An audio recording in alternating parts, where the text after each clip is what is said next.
Ask classes के YouTube channel पर आपका स्वागत है। एएसके क्लासेस के यूट्यूब चैनल पर आपका स्वागत है। जैसे कि आप सबको पता है स्टूडेंट्स की इस बार त्रैमासिक परीक्षा आपका 12 सितंबर से होने जा रहा है और इसी सिलसिले में सबसे पहला पेपर कक्षा 12वीं के बच्चों के भौतिकी का होना है। तो आप लोग का यही डिमांड था ना कि प्लीज एएसके क्लास 12th के कुछ आईएमपी क्वेश्चंस बता दो जो लगभग मध्य प्रदेश के सभी जिले में देखने को मिले और एग्जाम में बेहतर मार्क्स गेन कर सकें।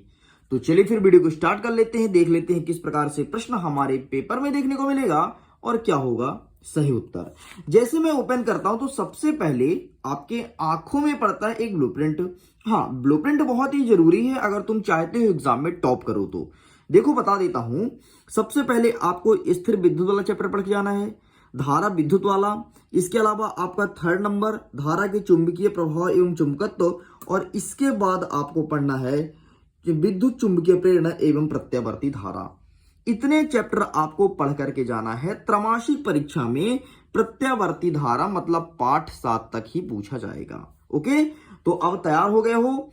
फटाफट अपने दिमाग को एकाग्र कर लो क्योंकि हम वीडियो को स्टार्ट करने वाले हैं और उन सभी क्वेश्चंस को बताने वाले हैं जो आपकी परीक्षा में आएगा। देखिए, जैसे मैं ओपन करता हूं तो सबसे पहले आपको देखने को मिलेगा इकाई 1 विद्युत आवेश तथा क्षेत्र। इस चैप्टर से कौन कौन से क्वेश्चंस हमारे एग्जाम में आएंगे इसको देख लीजिए अच्छे से। देखो, 1 नंबर के क्वेश्चंस तो यहां पर मैं नहीं बताऊंगा, उसके लिए आपको जाना पड़ेगा टेलीग्राम पर। लिंक डिस्क्रिप्शन बॉक्स में है, चेकआउट कीजिए और जाइए जाकर के देख लीजिए। 2 नंबर 3 नंबर और 4 नंबर के प्रश्न को यहां पर कवर करने वाले हैं। सबसे पहले देखो, आवेश का क्वांटीकरण किसे कहते हैं। यह प्रश्न वैसे कभी नहीं पूछा है लेकिन 1 नंबर के हिसाब से प्रश्न पूछा जा सकता है, इसलिए प्लीज अच्छे से इसे प्रिपेयर कर लेना। होता क्या है, प्रत्येक आवेशित पदार्थ पर आवेश की मात्रा एक इलेक्ट्रॉन के आवेश की मात्रा का पूर्ण गुणज में होता है, इसे ही आवेश का क्वांटीकरण कहते हैं। आगे बढ़ते हैं नेक्स्ट चौथा नंबर कहता है आवेश संरक्षण किसे कहते हैं। देखो बेटा, जिसे आवेश संरक्षण यहाँ पे लिखा है ना, इसी को हम ऊर्जा संरक्षण भी कहते हैं। तो सिंपल से यार आसान भाषा में, ऊर्जा को ना तो उत्पन्न कर सकते ना तो नष्ट कर सकते, बल्कि एक रूप से दूसरे रूप में परिवर्तित कर सकते हैं, इसे ही आवेश संरक्षण या ऊर्जा संरक्षण का नियम कहते हैं। समझ गया ना बात को? कैसे नहीं आया समझ में? देखो, सपोज करो कि यहां पर पेन है, तो पेन को हमने बनाया कैसे?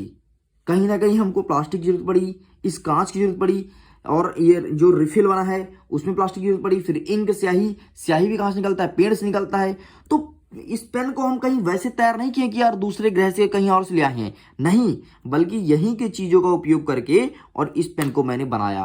तो मैंने एक रूप से दूसरे रूप में परिवर्तित किया, इसीलिए कहते हैं कि ऊर्जा को ना तो उत्पन्न कर सकते, हम कहीं से पैदा नहीं करते ना, तो हम जन्म देते हैं। और बेटा अगर हम जन्म भी देते हैं ना, तो क्या कहते हैं कि मनुष्य का शरीर 5 तत्वों से मिलकर के बना है, क्षिति जल पावक गगन समीरा। अब बताओ, ये तो सब ब्रह्मांड में ही है ना, सारे वायुमंडल में है। इसीलिए कहते हैं कि ऊर्जा को ना तो उत्पन्न कर सकते ना तो नष्ट कर सकते, बल्कि एक रूप से दूसरे रूप में कन्वर्ट कर सकते हैं। जैसे हमने पेन बनाया तो कई सारे पदार्थ को लिया, रॉ मटेरियल को लिया और उससे हमने पेन को बना दिया। समझ गए ना?